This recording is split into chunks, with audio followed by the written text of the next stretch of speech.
Hello, Amy. Can you tell me if my things have arrived at yours yet? I was told by the moving service that they had finished delivering.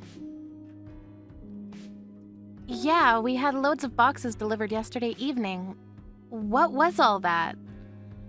David said he called you, but you wouldn't tell him what you've sent us. If they've arrived safely, then that's all that matters. You haven't opened any of them, have you? I don't want you going through what's inside. You're not allowed to touch anything. David told me you said you didn't want us opening them over the phone, so I haven't touched any of them. But what are they? There's so many boxes, and we had an extra delivery this morning. I hope that's the last of them, because we really can't take any more. What are we supposed to do with them? We don't have the space to store them, and it's become more difficult to move around because they're all stacked up in the hallway. We can't keep them like this. What do you want us to do with them? It's fine, don't worry about it. You don't have to do anything with them. You have a spare room next to the living room, right? Just put them in there. That's all you have to do for me. Excuse me? Mary, I can't do that, and you can't just decide that for us. We're already using that room for something else. We can't use it for storing your things. Even if you are my mother-in-law. I'm sorry, but everything's still in the hallway ready to be moved, so I'd be grateful if you'd have them cleared away soon. Don't worry, I'll be there soon. I'll tidy everything away myself, so you don't have to do anything. Everything will be out of the boxes and tidied away in no time, so just leave everything as it is. I'm sorry, what? You're coming here to take everything out of the boxes? I don't understand. Why would you do that? I should be there this evening. I'm asking you why? To put away my things. I don't want you or my son going through my things, so I'll organize everything myself. You don't have to do anything. You should be happy that I'm willing to do it all by myself. I still don't understand. Why would you send all of your things all the way here to organize them? Can't you do that at home? Oh, didn't David tell you? I thought you already knew that I'm moving in with you. That's why I've sent all my things to yours. I'm looking forward to living with you both, and I hope that we can get on well. Have you already prepared my welcome party? You'll have to set one up to introduce me to the neighbors. Excuse me? I haven't heard anything about you moving in with us. Are you sure you're not mistaken? David already said no the last time you asked to move in with us, so why would he change his mind? And first of all, I haven't given my approval, so there's no way he would do something like this behind my back. We can talk about that when I arrive. I'll be there by this evening, so make sure you have something prepared for me by then. No, you can't just decide something like that by yourself and force it on us. We don't have anywhere for you to sleep, and like I've been saying, we don't have the space for your stuff. I'm sure there must be plenty of things you don't need or use that you can throw out. The room next to the living room gets a lot of sunlight, so I'd like to use that as my bedroom. If you can clear that room up for me, I can work on tidying my things away as soon as I arrive. It should be clean by the time I get there if you start right away. Oh, and I get back pain if the mattress isn't comfortable enough, so make sure that you get one that's meant specifically for back pain. I love the memory foam, but the cheap ones are too firm, so think carefully before you buy. I still haven't said that you can live with us. David hasn't told me anything, so I'm pretty sure that he hasn't given his permission either. And what is David's dad going to do? Is he going to live by himself? Are you splitting with him? I don't want to live with James anymore. I want to live with my son. You won't deny me that, will you, Amy? Will you welcome me into your home? I've got nowhere else to go. You can't just kick me out into the street when I'm begging this much. What time do you think you'll be here? I'm gathering up the last of my things, so I should be able to leave the house soon. I'll be there by this evening. According to the train timetable, my train should reach the station around 4 p.m., so would you pick me up? I've got a lot of things to carry, and I don't know the way from the station. Can you come and get me at 4? Thank you. I'm going to go get ready. Mary, you can't come and live with us. Like I told you, we don't have anywhere for you to sleep. The room you're talking about isn't available, and we can't throw things out just because you need a place to stay. You can't decide this and guilt-trip me into letting you stay. But David already said that it would be okay. If he gave the all clear, then there's no reason why I should ask for your permission. You should listen to what your husband says if you want to be a good wife. Do you understand? Do as David says or he'll start hating you. David told me that he never said it was okay. He says that he already told you you couldn't move in with us. If you're going to insist, then I'll check with him again. But even if he does say it's okay, please know that I'm not okay with it. This is my house as well as his, and I won't agree to living with you. Why not? Why does it matter so much whether one person is living in your house or not? I won't take up that much space, and it's not like you have children to raise. What on earth could be the problem? Can't you pity your own mother-in-law and be generous enough to take care of her in her old age? It's not like it'll cost you that much money. You should be happy to live with me. I'm your husband's mother. So you want us to pay for everything while you stay with us as well? That makes it even more difficult for me to let you stay here. We don't have an infinite supply of money or space. Please don't be unreasonable. You're the one that's being unreasonable. You married my son. You should be the one taking care of me anyways. It's your job to take care of me. I just called David and he tells me that he never gave you permission to stay with us. He says that he made it clear that you can't move in with us. Who should I believe? My own husband or someone who's lying for her own convenience?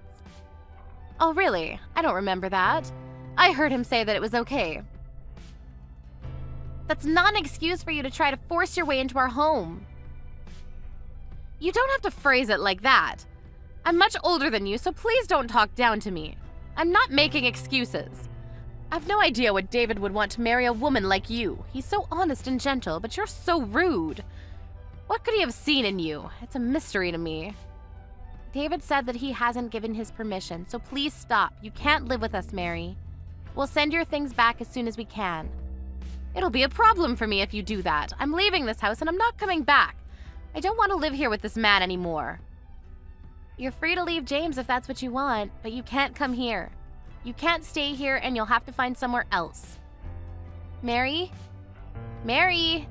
Please don't ignore my messages. Amy? Hello? Call not answered. Call not answered. Amy, where are you going? I've been waiting for 15 minutes. I told you I would arrive at 4 p.m., so why aren't you here to pick me up? What are you doing? Answer my calls!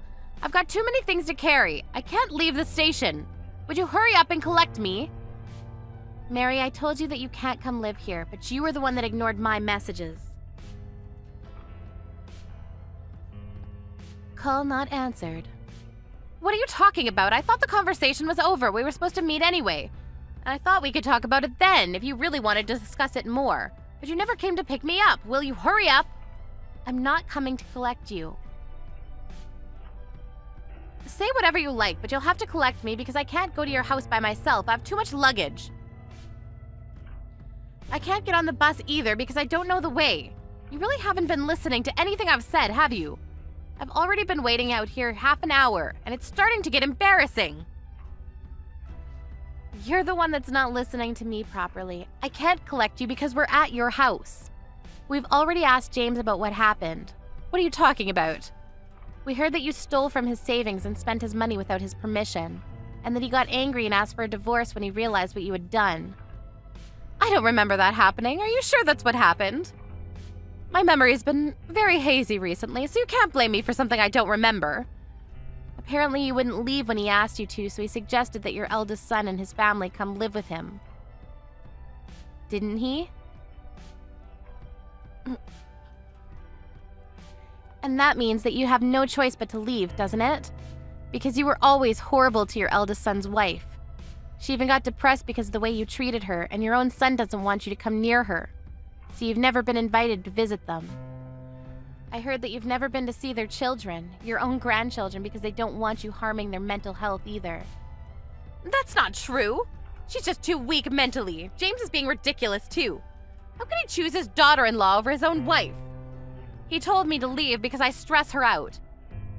But why should I leave? I was here first. She's only here because she's married to our son. I think he's being fair. What did you say? James asked you for a divorce and asked you to leave because you spent his savings, but you wouldn't leave. I think it's only normal that he would prioritize the feelings of his daughter-in-law over you. If anything, you're lucky he hasn't been more harsh on you. You're lucky he hasn't forced you out and made you homeless. He could have done that whenever he wanted. But he knew that you had nowhere to go, so he's given you time to find a new place. You should be more thankful to him. Who do you think you are? I'm not going to let you talk to me like that. You have no right to lecture me. Anyway, every single box has been returned to your house. What? Why would you do that? James said he didn't want your stuff taking up space in the hallway while you searched for a new place, so all of the boxes have been stacked up inside the storage shed in the garden.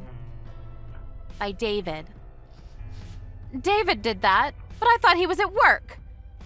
He was, but when we decided that the best course of action was to send everything back, he left work early for me, because I can't carry heavy loads.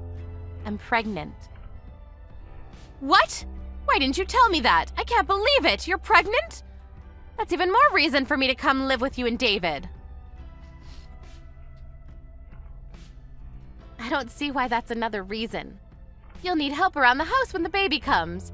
You'll be much more at ease if I'm around. You can go straight back to work and leave the baby with me. We're fine.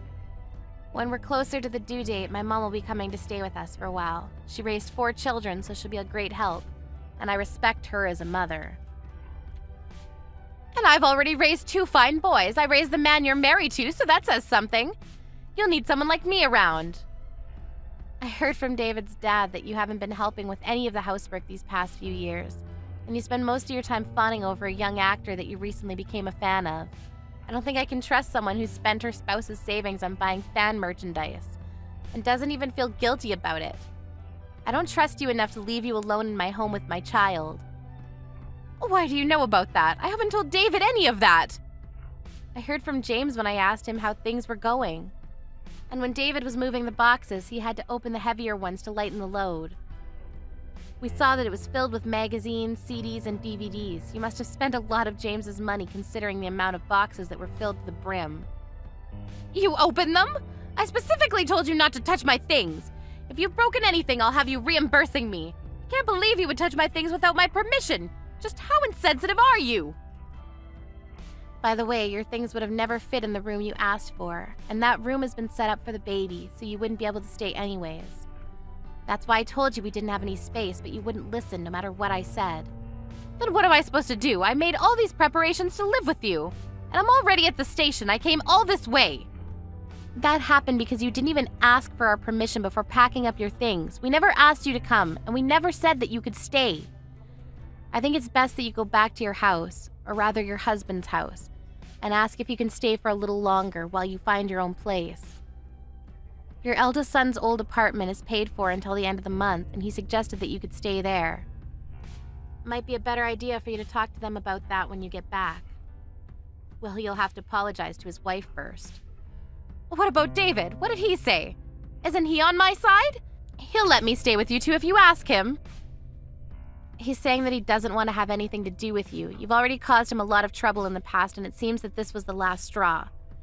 We've finally finished moving your boxes, so we'll be going home now, but I suggest you go back to your house while you still can, since there aren't a lot of trains running this evening. You'll end up having to sleep at the station if you don't hurry up and make up your mind. Even if you get back, I think the first step you'll have to take is to apologize to your eldest son and his wife so that they can feel comfortable with you letting you in.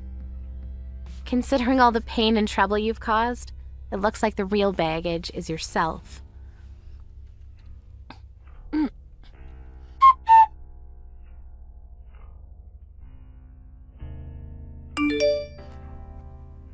A few days later, Mary ended up having to carry all her luggage back home the way she came.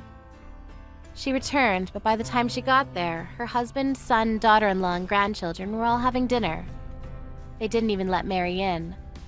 But Mary had nowhere else to go, so she finally acknowledged what she had done to her daughter-in-law up until now and apologized to her. She was allowed back into the house under the condition that she would leave the next day. She spent the night, but had to wake up early in the morning to take her luggage to the apartment her eldest son and his family had been living in. But she would only be able to stay there until the end of the month, so she had to find a decent place to stay herself. In the 40 years she had been married to James, Mary had never worked, so it was unclear whether she would be able to find a decent place by herself.